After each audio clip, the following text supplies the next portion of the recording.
Shri Harikrishna Heights येथे अत्यंत व्याजबी दरात 25 अमेनिटीज आणि प्रशस्त पार्किंग सह 2 आणि 3 BHK रेडी पोझिशन फ्लॅट्स उपलब्ध. बुकिंग साठी संपर्क पार्श्वनाथ प्रोजेक्ट 9090787833.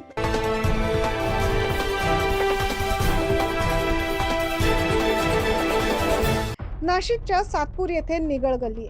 या निगळ गल्लीत राहणारे शिवसेना उबाठा गटाच्या माजी नगरसेविका सीमा निगळ, त्यांचे पती गोकुळ नामदेव निगळ यांच्या विरोधात सातपूर पोलीस ठाण्यात आर्थिक फसवणूक केल्याप्रकरणी गुन्हा दाखल करण्यात आला. जगन्नाथ नामदेव निगळ हे गोकुळ निगळ यांचे लहाने बंधू.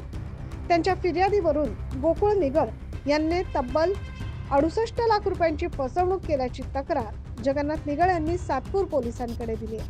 जगन्नाथ निगळ यांच्या सोबत गोकुळ निगळ यांनी 50-50 हा रेशो ठेवून भागीदारीत हॅवर्ड्स 5000 वाईन शॉप सुरू केले.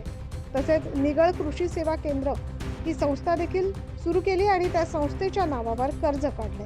आतापर्यंत वाईन शॉपच्या माध्यमातून येणारे सर्व पेमेंट गोकुळ निगळ यांनी स्वतःचा आर्थिक फायदा व्हावा या उद्देशाने भागीदारी संस्थेच्या खात्यावर पैसे न घेता स्वतःच्या पर्सनल बँक अकाउंटमध्ये पैसे जमा व्हावे या उद्देशाने स्वतःच्या बँक खात्याचा QR कोड दुकानामध्ये ठेवला आणि त्यातून मिळणारी सर्व रक्कम ही फिर्यादी यांच्या संमतीशिवाय गोकुळ निगळ हे स्वतःच्या फायद्यासाठी वापरत होते.